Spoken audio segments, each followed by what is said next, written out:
Hi, everybody, and welcome back. I am sorry we had to cut the break a little bit short, so I hope that you've got your cup of coffee or tea, and you're making your way back. And I'm a bit excited for our next talk. It's a pre-recorded video. Unfortunately, Chantel couldn't be with us live today. So Chantel Oaten is here to present on sex and intimacy. So Chantel is an award-winning sexologist and relationship expert. She is the best-selling author of The Sex Ed You Never Had and a Bumble and Love Honey Australia ambassador. She's also the director of the Australian Institute of Sexology and Sexual Medicine. As a leading sex and relationship therapist, her mission is to open up conversations that are usually considered taboo and make them fun, enjoyable, and conversational. So thank you very much, Chantel, for this pre-recording, and I hope you guys enjoy it.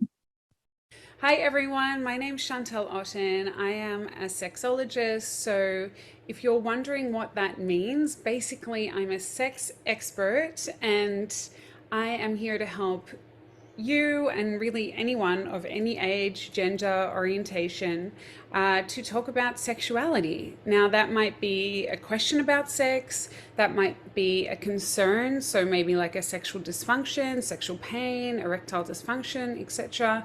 Or it might be just the fact that they want to have more fun in the bedroom as well. My job is to really be a sex detective, actually, so to figure out what's going on in your individual sex life and how I can put all the pieces of the puzzle together to make sure that you are finding pleasure in the bedroom. My whole philosophy around sex is that we work and we look at sex in more of a pleasure orientated view rather than a goal orientated view. So removing the goal of penetration and removing the goal of orgasm and really going with what we can do and what brings us pleasure in the bedroom. Now, today we're talking about lymphoma and sex, and I'm very excited and very grateful that you're here and that you're giving me time to talk about this as well. Basically, when it comes to lymphoma and sex, we know that any kind of cancerous disease and any treatment process will affect the entire human body.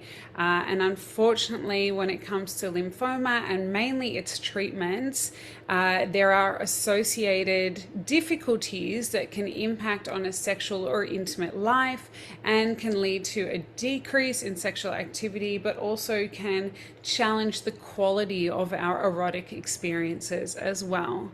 And I think for most people who go through oncology treatments and through a journey, sex is one of the main concerns for patients, but I do feel like it's one of the least talked about concerns. And the reason for that is that often when we do get a diagnosis for a disease or for cancer or any kind of medical illness, we are more focused on the crisis of the concern at hand rather than thinking about, okay, well, how is this going to impact me, my quality of life, and my sexuality? So when it comes to lymphoma and sex, as a patient, I'm sure there are a few questions that come into your head, and that is, does treatment make intimacy difficult? And can intimacy during treatment make the condition worse? Is there any danger to having sexuality and having erotic experiences to my loved one? How soon will my intimate life improve after treatment? How do I accept myself during treatment, any operations, any kind of care? Will I be able to have children, and what will that look like and when? And how to explain my fatigue to my partner. Will I ever enjoy sex again? And how do I remain attractive not only to myself, but also within my relationship? Because I know that treatment can affect the way that we do see ourselves and our self-esteem alongside our sexual self-esteem. I'm going to have a little drink because I'm going to be talking a lot today. We all know what lymphoma is. That's the reason why we're here. So I am not going to lean into, I guess, the concern per se, but I am going to talk about the crisis of cancer. Cancer is a turning point in life. It is something that we all dread. It's never, I guess, a conversation that we want to be having with our healthcare professionals. And it does disrupt these patterns that we have been so meticulous in creating in terms of our personal time, our personal journeys, and also the way that we socialize. And it can bring around major difficulties psychologically, interpersonally, physically, and I think within also the social construct of who you are and your role within your family dynamic and within society as well. So we need to adjust. You need to adjust, as you know, to being a patient and finding new ways of dealing with such radically changed circumstances for you and your quality of life.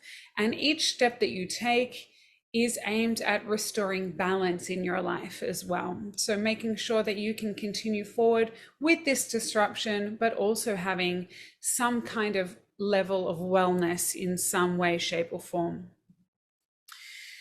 When you as a patient come into your office, and when anyone steps into my office, they're bringing more than just their body and their medical concern. They're bringing their past, they're bringing their relationship, they're bringing their feelings, their libido, their sexual functioning, performance anxiety, your fear of aging, your partner's concerns, and all those sociocultural messages that you received around attractiveness, around cancer, around sexuality, around who you should be and how you should feel.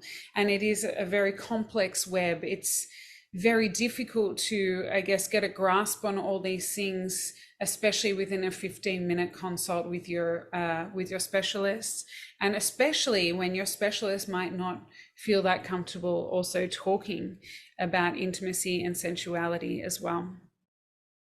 Sexual consequences are a major part of any type of cancer. So we have a little diagram here that says that for blood and lymph nodes, it's about 50 to 70% of patients experience disturbed sexuality. I think it's more like 100%. I think we will all be affected by cancer and the treatment of cancer. So I think that these percentages are there for an indication, but I would definitely say that it's way above 70%. As a patient, you're often not thinking about sex, or you're very scared to start the conversation. How do I talk about sex? 85% of patients will never start that discussion with their specialist or with their healthcare team. And for oncology professionals and other medical professionals, talking about sex is difficult. They're very scared to start. They don't know what to ask. They don't know how to deal with these concerns. You have to remember that for the medical degrees in Australia, there's often like a 1-hour lecture on sexuality, and then doctors are left to kind of really figure out for themselves, well, how is sexuality going to look for my patients, let alone for themselves. You know, we all have our own inner biases that we take into our treatment rooms. And if we don't know enough about something, then it's very hard to speak on it.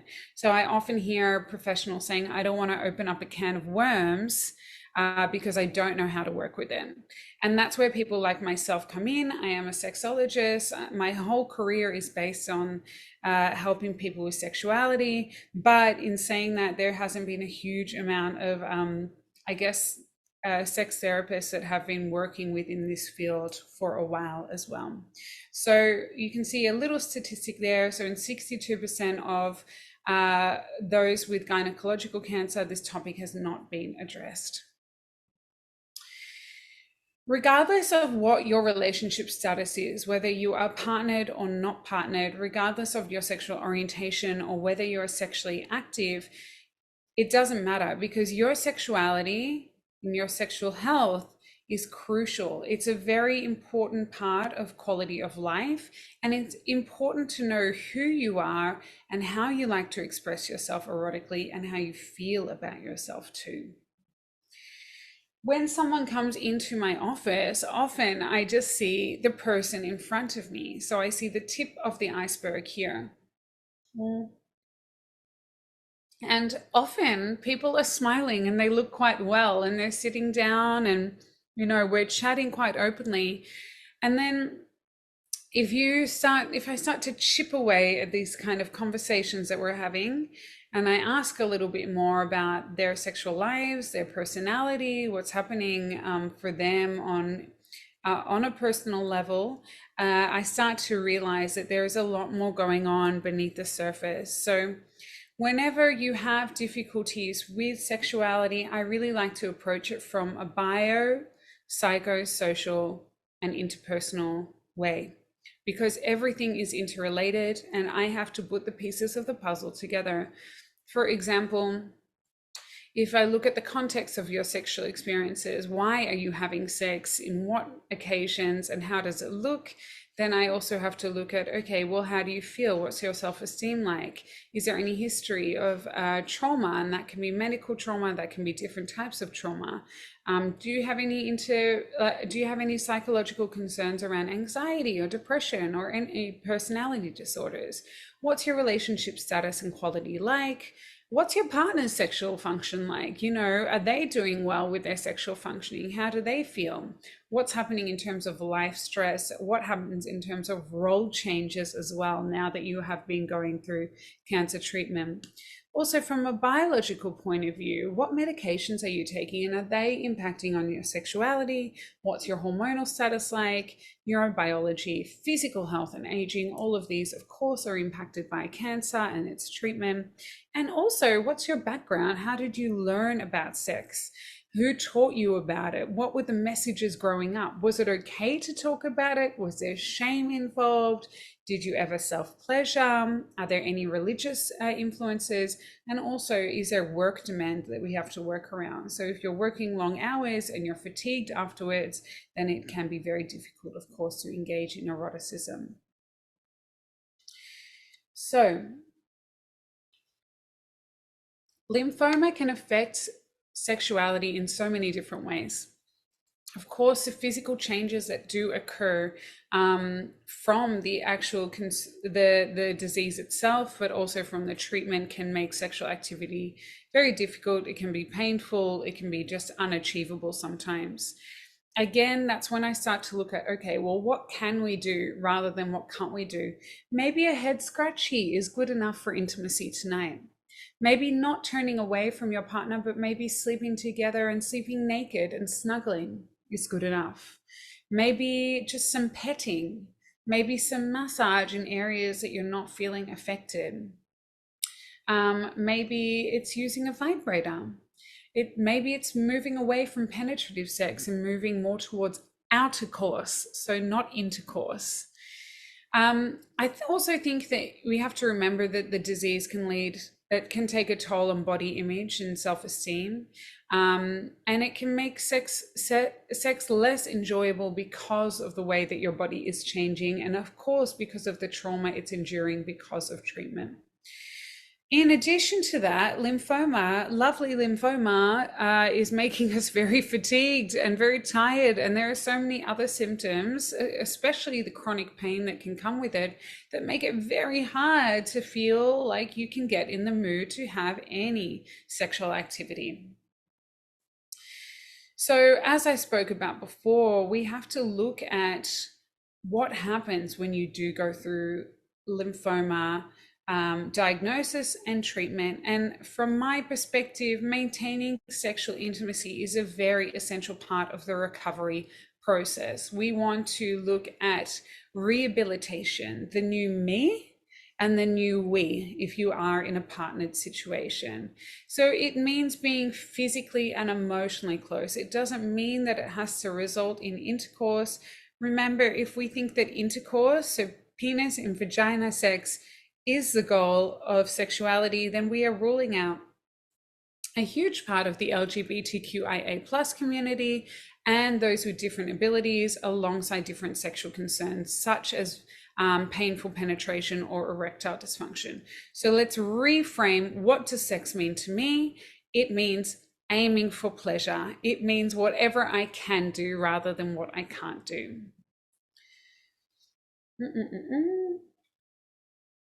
Okay, so let's talk about the diagnosis of lymphoma.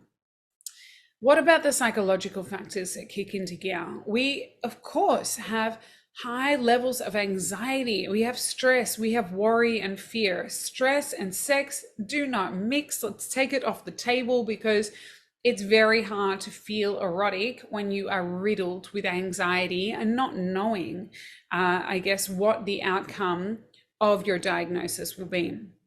There are role changes. So you can go from being someone's partner, equal partner, to being a patient or a carer for someone who is going through cancer treatment. And it's hard to desire someone when you are caring for them, and it's hard to feel desirable when you are being cared for, and also when you cannot be who you really want to be within that relationship as well. It can be challenging because of the fatigue. I think a lot of people don't feel very safe within their body. It's very hard to feel relaxed and safe when you have a concern like cancer take over and you feel like, hang on, this body doesn't feel like it belongs to me. It feels like a different body right now, especially because it's being poked and prodded all the time. You get sick of needles, you get emotionally overwhelmed, and it is very difficult to feel like you want anyone touching you after the amount that your body is being examined. There is, of course, altered body image and difficulties with hair loss and weight fluctuations and swelling and water retention as well. We can change our sexual self-esteem, and it also can bring up previous bad sexual encounters as well. We have to remember that trauma is stored in the body. So even if we have been through a traumatic experience a long, long time ago, and we know that realistically it's over now and that we can relax and feel safe, trauma is stored in here. So if we are triggered in a certain way, maybe that's through treatment, maybe that's not feeling safe, it's kind of like a string that can pull us back into that past bad experience and can make us feel, really disconnected and like we want to disassociate from our body.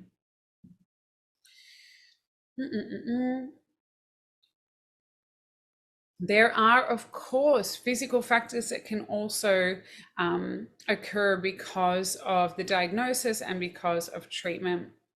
So there can be erectile dysfunction. Often that can be caused by the treatment of lymphoma.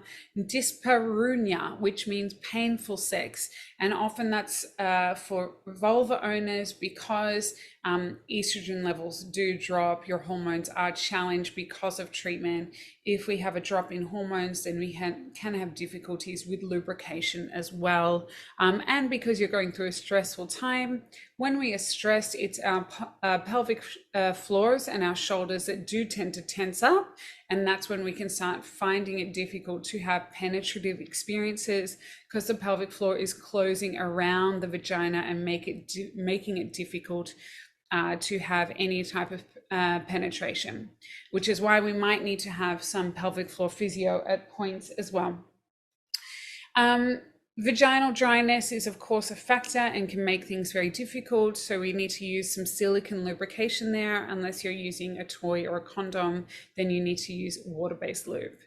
You can get neuropathy, so weakness, numbness, pain, mainly in extremities. Also, you have the swelling and chronic pain from the lymphoma as well, which can be very difficult.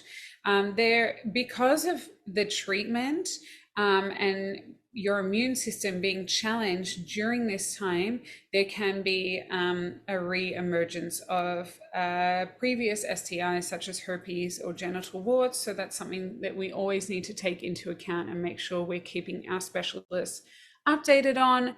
There is no shame in having an STI. People get STIs from their first sexual experiences ever with someone. That might not even be a penetrative sexual experience. So I want people to know that STIs are not a problem. People of all ages have them and all orientations. It's normal. We just need to make sure that we're maintaining communication and staying on top of it. Treatment can cause nausea and vomiting, and that's not really an erotic thing at all. We don't want to be having sexual activity and feeling like we're going to vom. Skin sensitivity is difficult, hot flushes, and orgasmic difficulties as well. But we remember orgasm is not the goal of our erotic activities. Pleasure is. So for all genders, we do feel like there is a change in appearance. I want to remind you as well that people of all ages have sexual activity. For those who are, and I think this is a really hard one. I think a lot of the time sex isn't spoken about because there are assumptions made that patients are going through treatment so they won't be wanting to be sexual, or the patient might be too young or too old to be having sex. They're in that older demographic, why would they be having sex anyway? Which is absolute, nonsense. People of all ages want to have sexual activity, but remember that it just does look a little bit different depending on what age range you are. And I do feel like it's a very important topic of conversation that needs to be had. So of course, back to this slide here, we have changes in appearances, we have scars after surgery, we have a loss of a body part sometimes, a decrease in bone density, and we have weight, hair loss, etc. We have the fatigue, depression, anxiety, sleep disturbances. Oh, they're horrible. My old housemate went through cancer treatment. I used to find her at 3 a.m. in the morning with her head inside the freezer trying to cool down as well with her hot flushes, and because she just couldn't sleep. We can have the difficulties with sexual intercourse. There's also bladder issues, bowel issues. There's also grief sometimes from fertility issues. So sometimes losing the ability to become a parent, that can cause a huge amount of grief, and it changes the reasons as to why we have sex as well. I think that's a very difficult one. We have decreased libido, and we have a state of heightened anxiety. For penis owners, we have difficulties with erections, with ejaculation, fatigue and weakness, and pain sometimes in the penis or testicles. So that means that you need to be discussing, okay, well, what can we do? Maybe we stay away from the genital area. Maybe it's about rubbing behind the ears, maybe it's around nipples, maybe it's inner thighs, maybe it's a foot massage. So looking at different options of things that you can do that are on the sexual menu and things that are off the sexual menu for now. For vulva owners, I think also we've covered a few of these topics here. The thinning of the vaginal walls is challenging. And I think also the attacks of like weakness, chills, shortness of breath, drowsiness, anxiety, irritability, and mood changes can also be challenging, especially when you're not sure how to communicate them with your partner and you're just kind of hiding from each other or turning away rather than turning towards. It can be a very lonely and isolating place to be.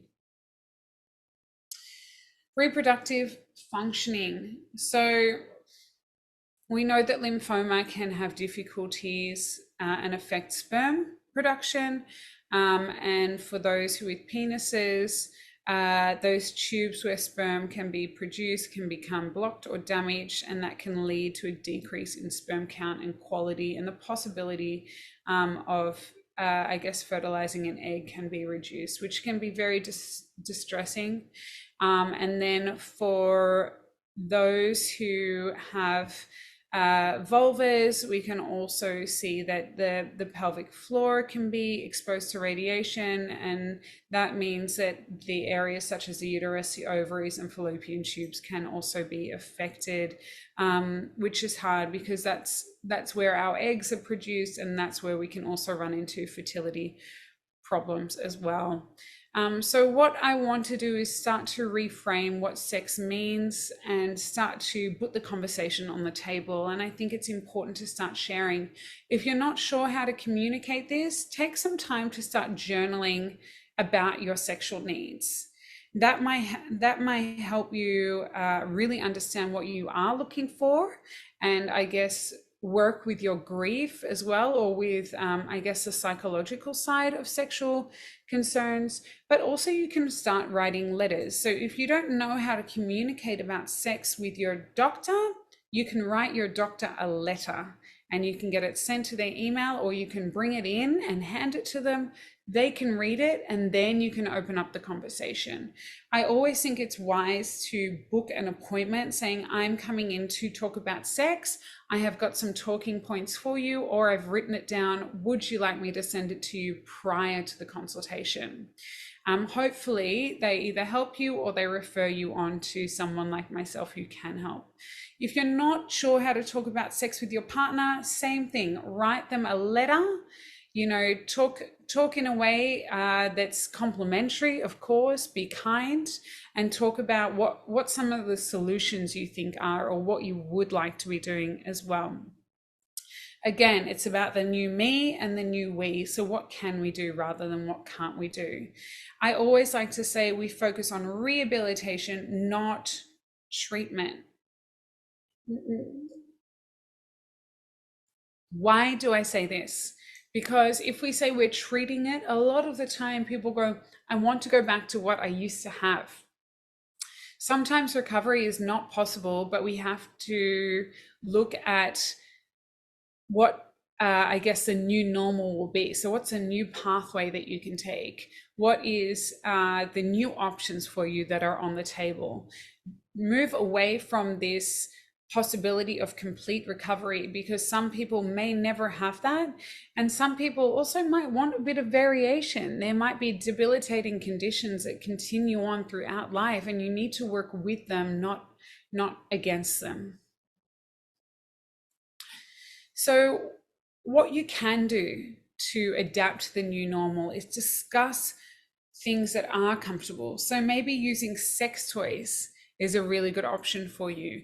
Maybe just having massages, maybe a foot massage is what you would like. Maybe non-penetrative sex, so rubbing your genitals against something, or giving hand jobs or blow jobs, using lubricant, or just petting on the body, just exploring the body for what it is would be good. Making sure that you're relieving your pain during this time. If you have difficulties with mobility, of course, someone like myself can help you with that.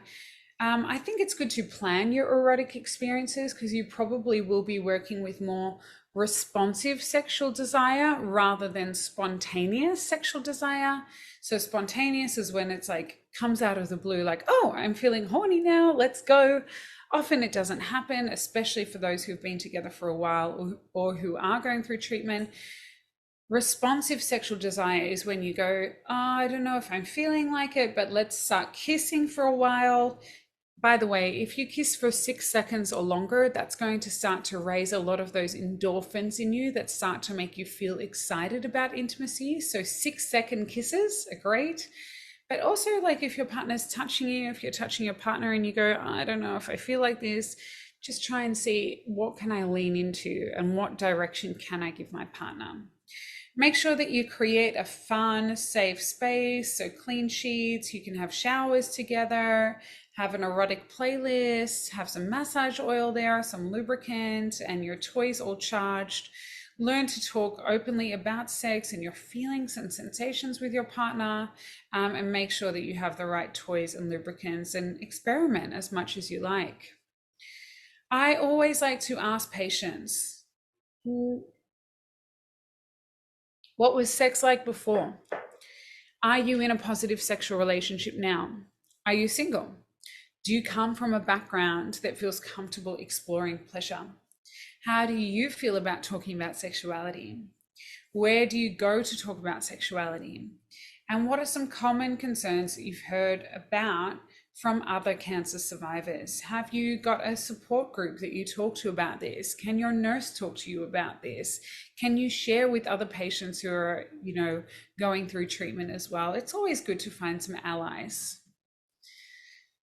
Remember that you still have to consider contraception and protection during sexual activity as well. But you can talk to your doctor, because if you are going through treatment, of course, you might be impacted in terms of getting pregnant. But I want you to remember to always open up that conversation as well, to make sure that you are protecting yourself and your sexual partner too. Communication. Many people feel embarrassed talking about sex, so don't worry, you're absolutely not alone. It is also an option for you to talk to your specialist about medications that can help with sexuality too, even in terms of antidepressants and anti-anxiety medications.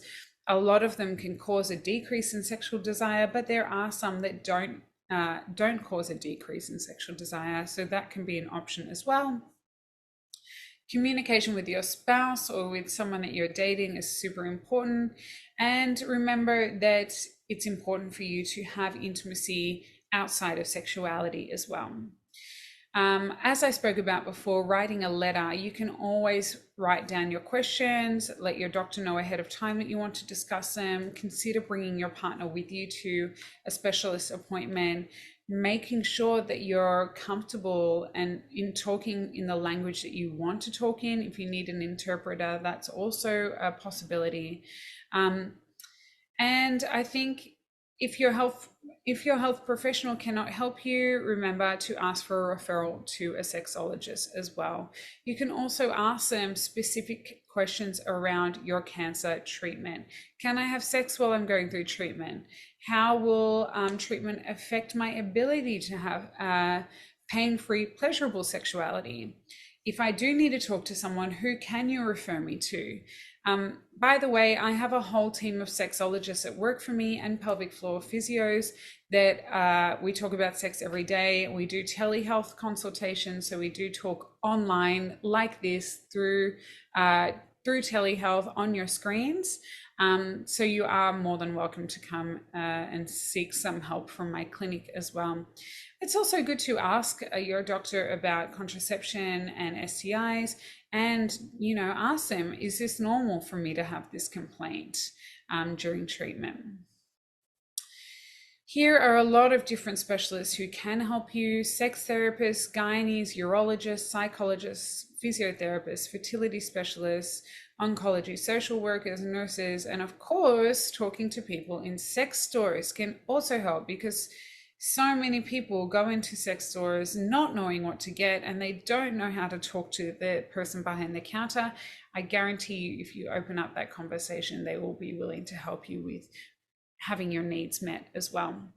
What I do in terms of a sexology session is you come into my office, we talk about restructuring your sexual script. So the new me and the new we.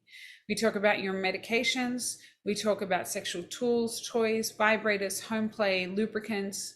We talk about relationship therapy, restructuring who you are in terms of roles and patterns, normalizing sexual difficulties. We talk about mindfulness and getting back into the body rather than being disassociated from the body.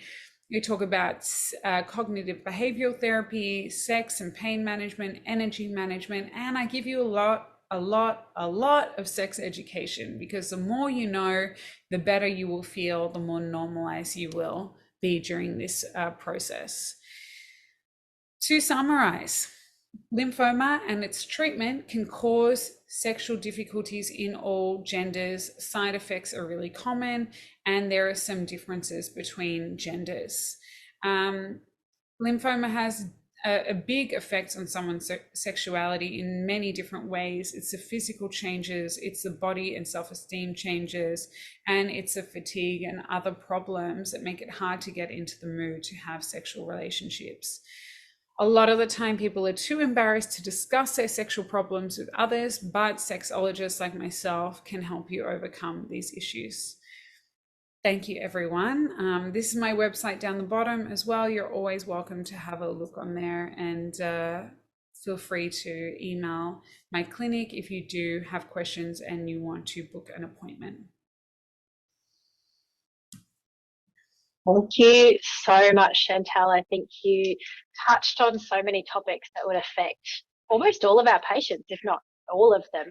I thought it was very interesting that you said that 85% of people won't actually start that conversation with their health professional, and that's something that we're trying to get out and try and educate the nurses out there to start these conversations with their patients, because most people want to know what they can do.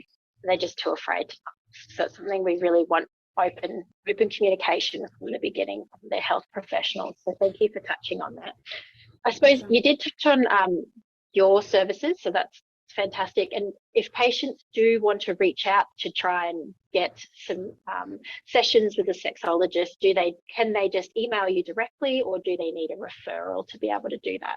No referral needed. You're welcome to just reach out through the website and we will get back to you. And email is definitely preferred. And yeah, just give us a little indication as to why you need a session and what you're worried about. Beautiful. And like you say, it's all online, so patients can do it when they live in rural areas and everything like that. So anybody can be able to email you. That's wonderful. Do you know if there's some? So I think you're Melbourne based, correct? Yeah. Do you have any sexologists around Australia and other cities in case people want to go to have that in person at all? None of my team. The only ones that are international or national are the online ones. We only have our Melbourne office. I'm not really sure who is in your area, but I'm sure if there's some research, you might be able to find someone.